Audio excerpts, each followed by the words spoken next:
আমার নামাজে রক্ত হয়ে গেছে, নামাজে চলে যাই। আরে এটা কি হলো?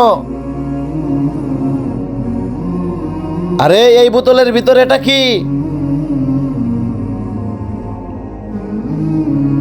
আরে এটা দিয়ে গুপ্তধনের নকশা। আমি তো এখন অনেক বড় লোক হয়ে যাবো।